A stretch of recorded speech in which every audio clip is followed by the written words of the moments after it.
Assalamualaikum warahmatullahi wabarakatuh.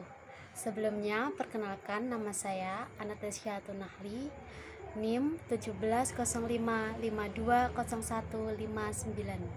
Saya mahasiswi dari Universitas Tikubang Semarang, program studi akuntansi. Di video kali ini, saya akan mempresentasikan tentang teknik audit investigatif, wawancara dan interogasi mata kuliah audit investigatif dengan dosen pengampu Bapak Arif Himawan Dwi Nugroho, SE, AK, MM, CA, CPA. Materi yang akan dibahas yaitu pengertian wawancara, tujuan wawancara, ciri-ciri wawancara, manfaat melakukan wawancara sebelum interogasi, teknik dasar wawancara, hal yang dilakukan dalam wawancara, pihak-pihak yang diwawancarai, pengertian interogasi, tujuan interogasi, langkah-langkah interogasi, dan perbedaan wawancara dan interogasi. Sebelumnya saya akan menjelaskan tentang wawancara dan interogasi. Apa itu wawancara dan interogasi? Wawancara dan interogasi adalah bagian yang tidak terpisahkan dalam sebuah investigasi kecurangan atau fraud. Seperti umumnya pelaksanaan investigasi, salah satu tantangan terberat dari wawancara dan interogasi adalah waktu.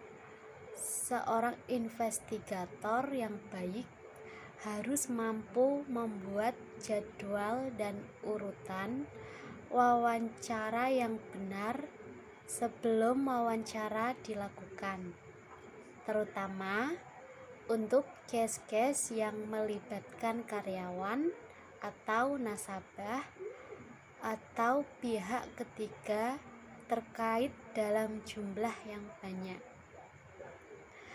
Wawancara dan interogasi merupakan suatu teknik atau alat investigasi yang sangat penting. Banyak orang termasuk profesional dalam bidang penyidikan mengacukan istilah wawancara atau interview dengan istilah interogasi atau interrogation. Keduanya berbeda, baik tujuan maupun cara. Secara umum, setiap auditor harus menguasai teknik wawancara. Namun demikian, masing-masing orang memiliki sifat, gaya, dan karakter pribadi yang berbeda-beda, baik auditor itu sendiri maupun pihak yang akan diwawancarai. Hal ini akan mempengaruhi teknik dan metode wawancara yang dilakukan. Selanjutnya, sini ada wawancara. Wawancara merupakan sesuatu yang sering dilakukan oleh auditor dalam menjalankan tugas audit dan merupakan salah satu teknik dalam mengumpulkan keterangan, memahami objek pemeriksaan, menguji keterangan yang telah didapatkan sebelumnya, melengkapi keterangan yang lain, dan tujuan-tujuan lainnya dari wawancara tersebut. Sebelum melakukan wawancara, bahkan sebelum ada kontak dengan orang yang dicurigai atau diduga melakukan kecurangan atau fraud, investigator harus menguasai semua fakta yang terkumpul dengan baik. Investigasi umumnya dilakukan oleh suatu tim yang berdiri atas beberapa investigator.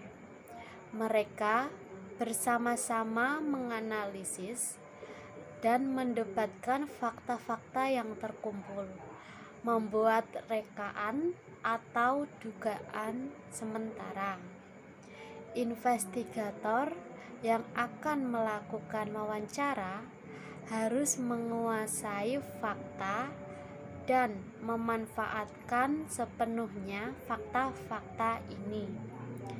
Ia harus memisahkan fakta dari apa yang masih bersifat dugaannya atau dugaan rekan-rekannya. Kalau tidak, dalam wawancara, pelaku akan cepat mengetahui fakta-fakta yang belum diketahui investigator. Selanjutnya, kita akan membahas tentang tujuan wawancara. Tujuan wawancara adalah mengumpulkan informasi. Selama melakukan wawancara, investigator harus mengumpulkan informasi yang penting bagi investigasinya dan informasi mengenai perilaku dari orang yang diwawancarainya. Selanjutnya, kita akan membahas tentang ciri-ciri wawancara. Ciri-ciri wawancara yang pertama adalah wawancara bersifat netral dan tidak menuduh. Dengan cara dan nada yang tidak menuduh, investigator dapat mengembangkan hubungan yang menimbulkan rasa percaya dan hormat dengan orang yang diwawancarainya. Yang kedua, wawancara dapat dilakukan di awal investigasi. Karena tujuan dari wawancara adalah mengumpulkan informasi, tentunya semakin banyak informasi yang diketahui pemeriksa sebelum dimulai wawancara, semakin baik. Wawancara terkadang terpaksa dilakukan meskipun pemeriksa baru mempunyai gambaran kasar tentang bagaimana kemungkinan kecurangan dilaksanakan, atau bahkan sebelum pemeriksa dapat mengidentifikasi bukti yang harus diperolehnya. Ciri wawancara yang ketiga adalah wawancara dapat dilakukan dalam berbagai lingkungan dan suasana. Pemeriksa biasanya mempunyai peluang menemui orang yang akan diwawancarai di kantornya atau dalam perjalanan dari tempat makan siang dan lain sebagainya. Wawancara secara formal dilakukan dalam suasana yang menjamin privasi seseorang yang akan diwawancarai. Yang ada dalam ruang wawancara hanyalah investigator dan yang diwawancarai. Ciri wawancara selanjutnya adalah investigator harus membuat catatan mengenai wawancara formal. Wawancara formal adalah wawancara yang dilakukan investigator dalam lingkungan terkendali. Mencatat menyebabkan investigator memperlambat proses bertanya. Ini memungkinkan investigator mengamati perilaku dari orang yang diwawancarainya. Catat hasil wawancara dari awal sampai akhir, jangan sporadis. Maksud dari sporadis di sini adalah kadang-kadang dicatat, kadang-kadang tidak dicatat. Mencatat secara sporadis akan memberi kesan kepada yang diwawancarai bahwa jawaban tertentu penting sehingga dicatat oleh investigator. Selanjutnya adalah ada manfaat melakukan wawancara sebelum interogasi. Berikut ini beberapa manfaat melakukan wawancara sebelum interogasi. Yang pertama, sifat tidak menuduh dalam wawancara memungkinkan investigator membangun hubungan saling percaya dan menghormati yang tidak mungkin dibangun dalam suasana dan sifat menuduh yang melekat pada interogasi. Yang kedua, selama wawancara, investigator seringkali mengorek keterangan penting mengenai tertuduh yang sangat berharga sewaktu melakukan interogasi. Selanjutnya, yang ketiga, tidak ada jaminan tertuduh akan mengaku bersalah dalam proses interogasi. Padahal, jika ia diwawancarai terlebih dahulu dan memberikan keterangan palsu selama wawancara, investigator dapat menggunakan keterangannya untuk mengungkapkan kebohongannya. Hal ini membuatnya lebih dekat ke arah putusan pengadilan yang menyatakan bahwa ia bersalah. Selanjutnya, yang keempat, ada keuntungan psikologis bagi investigator ketika melakukan wawancara sebelum interogasi.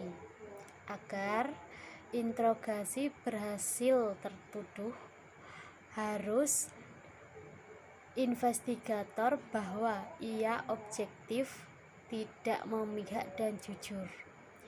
Ini akan lebih mudah dicapai apabila investigator menawarkan kesempatan kepada tertuduh untuk menceritakan sebenarnya melalui wawancara. Selanjutnya, di sini ada teknik dasar wawancara. Teknik dasar wawancara di sini ada 3. Yang pertama, kematangan pribadi. Yang kedua, gaya dan karakter. Yang ketiga, koordinasi dan kerjasama. Kita akan bahas yang pertama dari kematangan pribadi. Kematangan pribadi di sini berupa sikap mental, kemampuan pengetahuan yang dimiliki, penampilan fisik, dan sebagainya. Yang kedua, ada gaya dan karakter. Gaya dan karakter di sini berupa intonasi suara, tatapan mata, ekspresi wajah, kemampuan memahami situasi dan kondisi. Yang ketiga, ada koordinasi dan kerjasama. Koordinasi dan kerjasama di sini berupa teknik improvisasi, fleksibilitas atau tidak kaku, pengalaman berinteraksi dan lain sebagainya. Saran untuk pengadaan ruang wawancara. Dalam melakukan wawancara, di sini ada saran untuk pengadaan ruang wawancara, yaitu ciptakan suasana privasi. Ruang ini harus tenang, tidak diganggu suara pembicaraan orang lain atau bentuk kebisingan lain. Pintu ruangan tidak terkunci dan tidak ada penghalang apapun, sehingga orang yang diwawancarai dengan bebas meninggalkan tempat tersebut. Hilangkan sesuatu yang bisa mengganggu, seperti dinding dengan warna-warni yang mencolok, lukisan, hiasan ruang, dan lain sebagainya. Penerangan ruang harus cukup, tetapi tidak menyilaukan mata investigator maupun yang diwawancarai. Meminimalkan kebisingan apapun. Contohnya, jangan ada telepon dalam ruangan dengan mematikan telepon saat proses wawancara. Selanjutnya, dalam ruang wawancara, kursi antara investigator dan orang yang diwawancarai berjarak sekitar 1,5 meter. Kedua orang bertatap muka secara langsung dan tidak terhalang oleh meja atau perabot kantor apapun. Selanjutnya, dalam wawancara ini terdapat nonverbal behavior. Apa sih itu nonverbal behavior? Nonverbal behavior adalah proses komunikasi di mana pesan disampaikan tidak menggunakan kata-kata. Makna ucapan kita diperkuat dan dimodifikasi oleh bahasa tubuh oleh nonverbal behavior. Nonverbal behavior ini mencerminkan betapa besarnya pesan yang disampaikan melalui gerak tubuh. Di sisi lain, perilaku nonverbal cukup rumit untuk dievaluasi, sering menimbulkan interpretasi yang keliru, dan evaluasinya harus dilakukan dalam konteks isi atau substansi verbal yang disampaikan pembicara atau subjek. Perilaku nonverbal yang dibahas di sini ada postur, gerak tangan atau gestur, gerak kaki, mimik muka, dan kontak mata. Postur atau sikap ketika wawancara mengungkapkan keterlibatan emosionalnya, seperti rasa percaya diri, minat.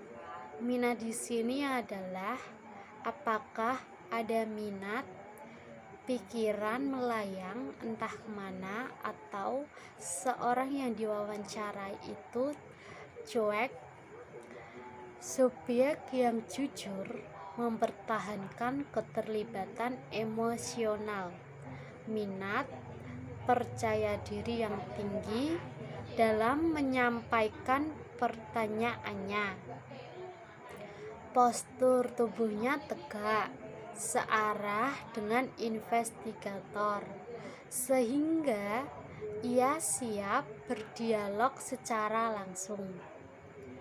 Ketika ia membuat pertanyaan-pertanyaan yang penting, ia mencondongkan tubuhnya ke arah investigator. Kalaupun ia menyilangkan kaki dan meletakkan satu tungkai di atas tungkai lainnya, hal ini dilakukan dengan santai dan nyaman. Sedangkan subjek yang berbohong terlihat dari gerak lamban seakan tidak berjiwa. Meskipun berada di ruang wawancara, ia terkesan berada di tempat lain dan tampak tidak berminat dengan wawancara. Dan batang tubuhnya pun menjauhi investigator. Gerak tangan atau gestur. Subjek dalam melakukan gerak tangan, yaitu subjek tetap tidak melibatkan dirinya. Di sini tidak ada gerak tangan sama sekali. Ini tanda bahwa ia tidak mempunyai percaya diri terhadap jawaban yang sudah atau akan diberikannya. Tangan menjauh dari tubuh. Gerak tangan seperti ini menjelaskan perilaku yang disebut perilaku menjelaskan. Contohnya di sini adalah guru yang sedang mengajar. Tangan mengarah pada bagian tubuh. Gerak seperti ini disebut perilaku menyesuaikan. Gerak kaki ketika subjek menyilangkan satu tungkainya pada yang lain, ia mungkin menghentakkan satu kakinya ke tanah. Kalau hal ini sering dilakukannya, ini adalah tanda kecemasan. Namun, perubahan dalam hentakan kaki seiring jawaban atas suatu pertanyaan bisa merupakan indikasi subjek berbohong. Mimik muka dan kontak mata. Berbagai ekspresi atau mimik muka disebabkan oleh subjek yang khawatir bahwa kebohongannya akan terungkap.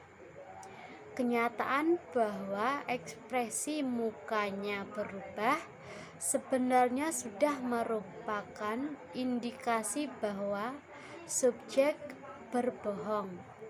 Sebaliknya, tidak adanya perubahan mengindikasikan subjek tersebut jujur.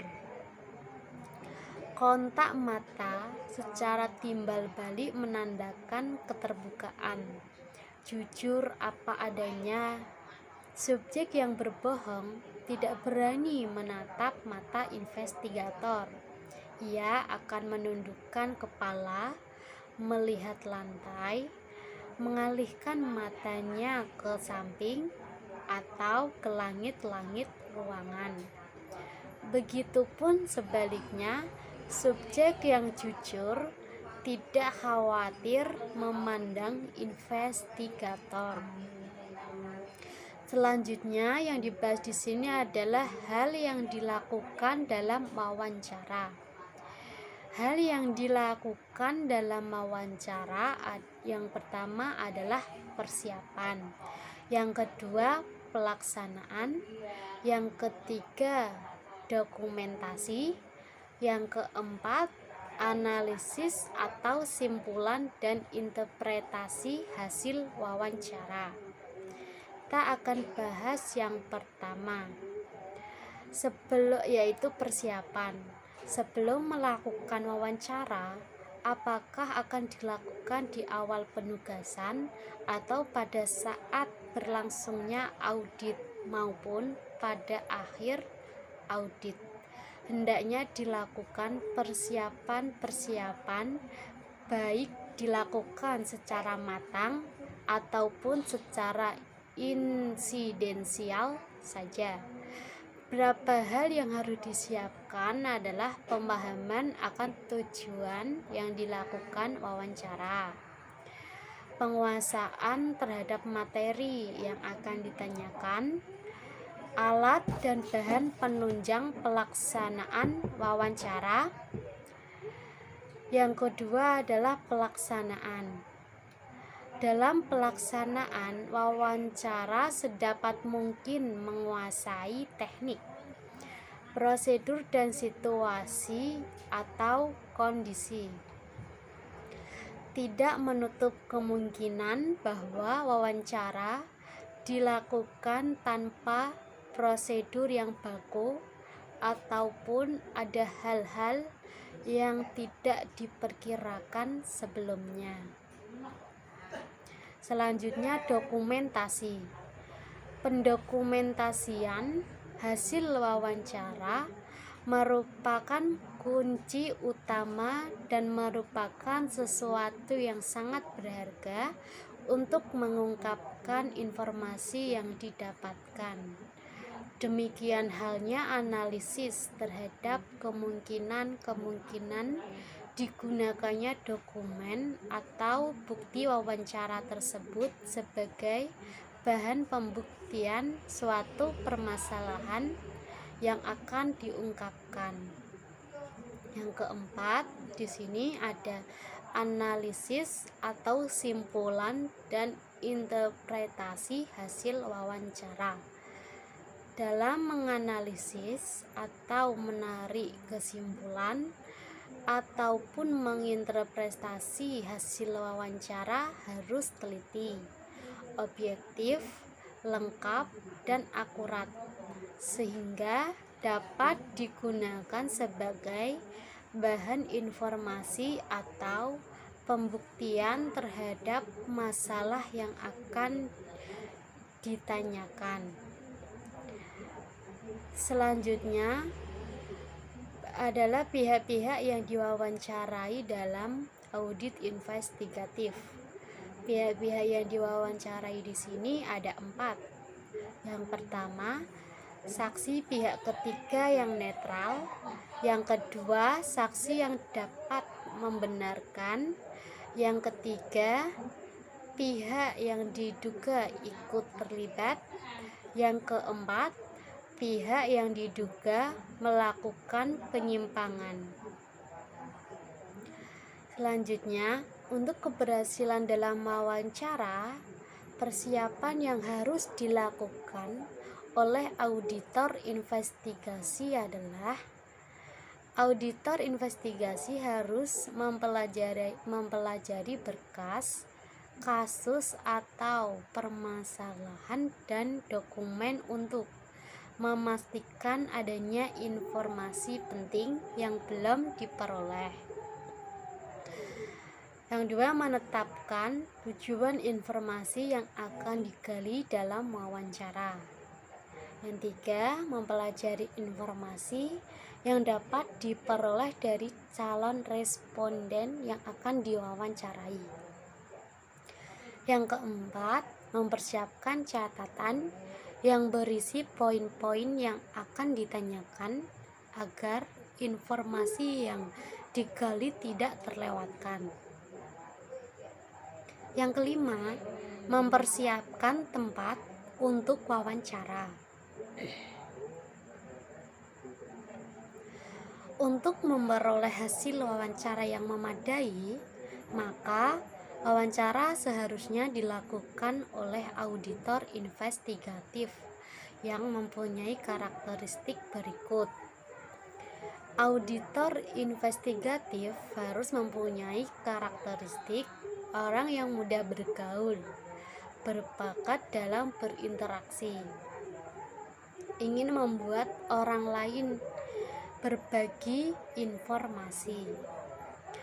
Pewawancara tidak akan menginterupsi responden dengan pertanyaan yang tidak penting.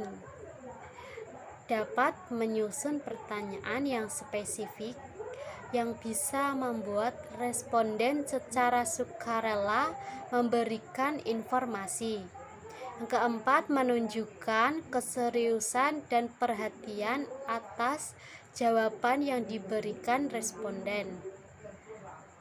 Selanjutnya, cara mengajukan pertanyaan tidak dengan sikap yang menyalahkan. Pewawancara harus tepat waktu, berpakaian rapi, dan bersikap fair dalam berinteraksi dengan responden. Selanjutnya di sini ada interogasi. Interogasi adalah suatu upaya yang dilakukan oleh pihak tertentu untuk meminta keterangan kepada seorang menyangkut kesaksian orang tersebut terhadap pihak lain dan atau dirinya sendiri mengenai suatu aktivitas yang melibatkan pihak lain tersebut dan atau dirinya sendiri. Orang yang melakukan interogasi disebut investigator. Sebelum melakukan interogasi, investigator sudah harus mengetahui secara mendalam semua investigatif informasi yang relevan tentang suatu kejahatan tersebut, termasuk informasi dari saksi-saksi, informasi mengenai bagaimana kejahatan tersangkanya terungkap, informasi latar belakang mengenai yang akan diinterogasi. Selanjutnya di sini ada tujuan interogasi.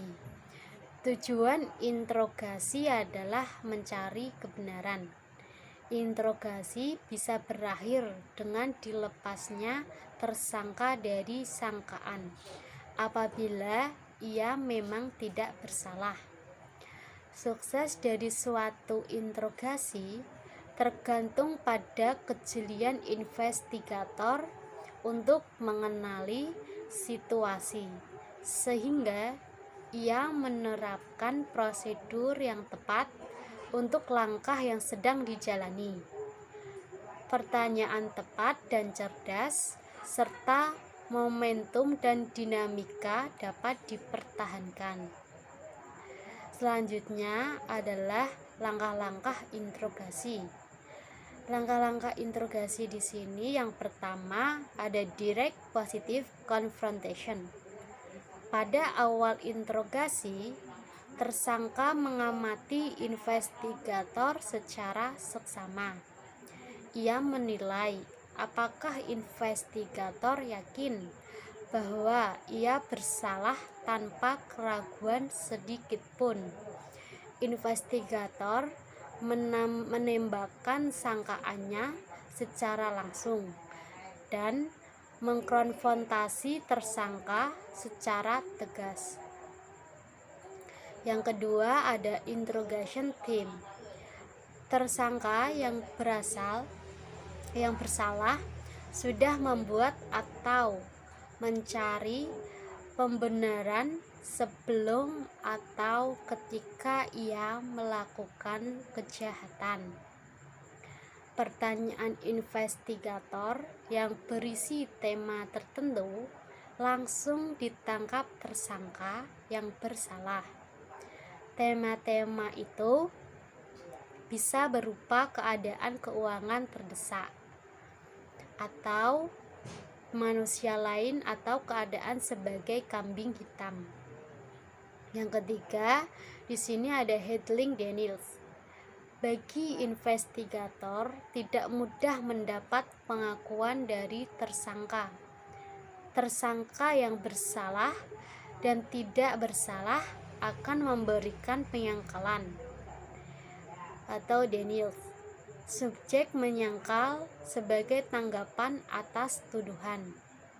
Penyangkalan pada dasarnya adalah penyertaan bahwa tuduhan itu palsu, tidak benar, keliru, dan salah alamat.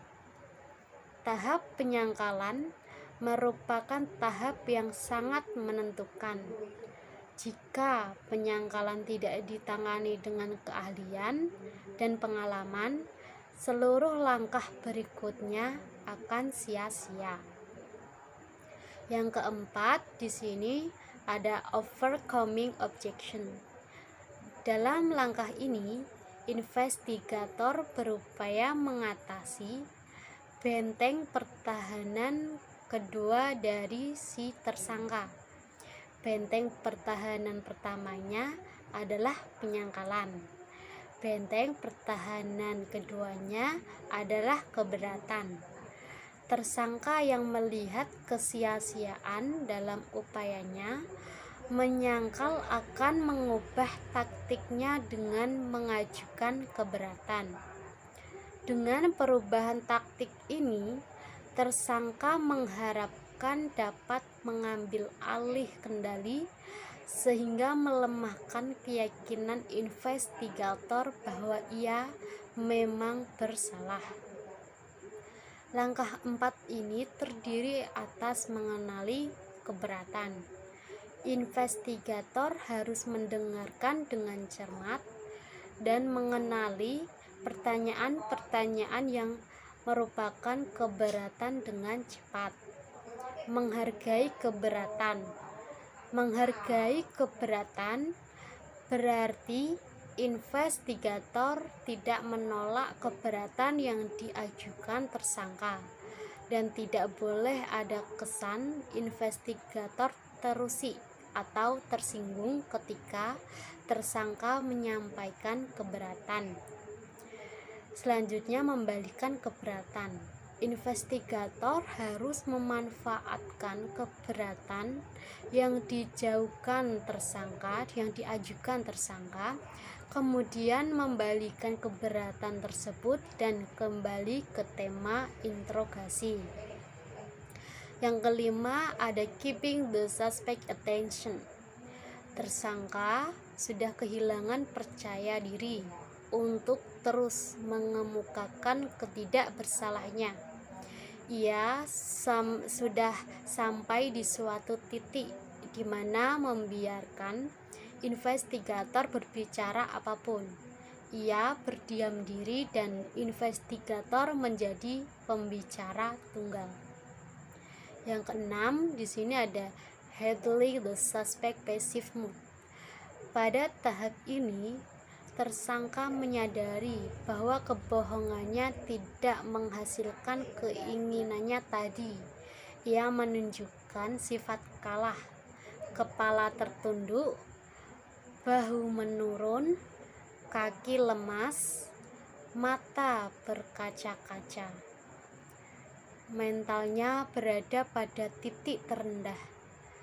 Perubahan ini mengisyaratkan adanya pergolakan di dalam batin tersangka untuk menceritakan suatu kebenaran. Yang ketujuh, ada presenting the alternative question. Merupakan puncak dari pengembangan tema interogasi. Investigator mempersempit temanya ke unsur utamanya dan memasuki pertanyaan alternatif. Ketika memilih suatu alternatif, tersangka sesungguhnya telah mengakui bersalah. Yang kedelapan, di sini ada bring the suspect into the confession. Dalam langkah ini, tersangka diarahkan untuk menceritakan perincian dari perbuatannya yang pada akhirnya akan dirumuskan menjadi pengakuan yang bisa diterima sebagai bukti hukum. Yang kesembilan, ada the right confession. Pada puncaknya, tersangka memberikan pengakuan secara tertulis. Pada akhir interogasi, tersangka diminta menandatangani berita acara pemeriksaan. Kelemahan dari cara ini adalah pengakuan tertulis. Ini tidak menggunakan atau tidak sepenuhnya menggunakan kata-kata, kalimat, atau bahasa tersangka. Selanjutnya yang akan dibahas di sini ada perbedaan antara wawancara dan interogasi. Wawancara dan interogasi memang berbeda. Wawancara di sini bersifat netral dan tidak menuduh, bertujuan untuk mengumpulkan informasi. Yang ketiga, wawancara biasanya dilakukan pada saat awal investigasi. Yang keempat, bisa dilakukan dalam berbagai lingkungan atau suasana. Yang kelima, bersifat cair, tidak terstruktur.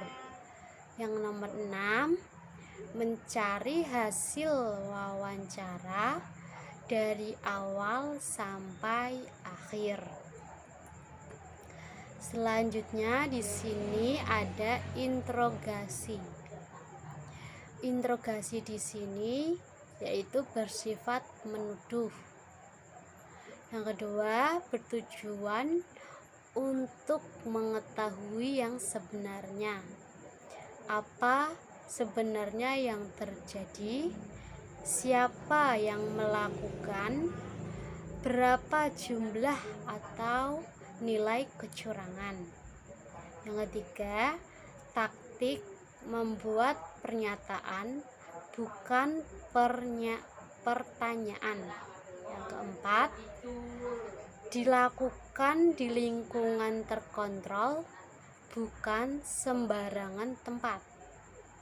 Yang kelima, hanya dilakukan pada saat investigator mempunyai keyakinan.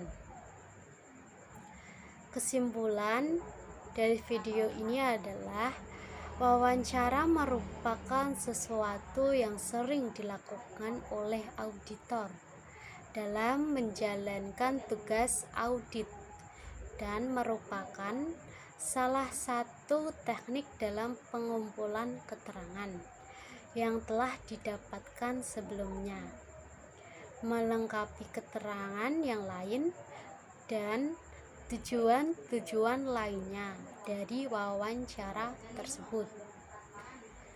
Interogasi adalah suatu upaya yang dilakukan oleh pihak tertentu untuk meminta keterangan kepada seseorang menyangkut kesaksian orang tersebut terhadap pihak lain dan atau dirinya sendiri mengenai suatu aktivitas yang melibatkan pihak lain tersebut atau dirinya sendiri.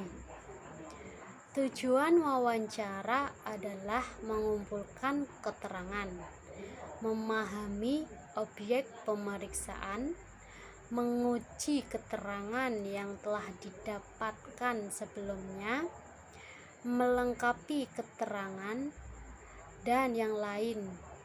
Sedangkan tujuan interogasi adalah mencari suatu kebenaran. Sebelum saya menutup presentasi ini, saya akan menyampaikan kata-kata motivasi. Belajar memang tidak lantas membuat kita langsung sukses. Namun, kebanyakan orang sukses adalah pembelajar sejati. Karena sukses tidaklah instan. Jangan cuma kerja keras, tetapi harus kerja cerdas.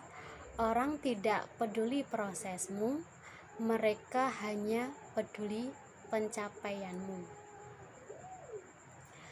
Sekian presentasi dari saya. Apabila ada tutur kata yang salah, saya mohon maaf. Wassalamualaikum warahmatullahi wabarakatuh. Tetap jaga kesehatan ya guys.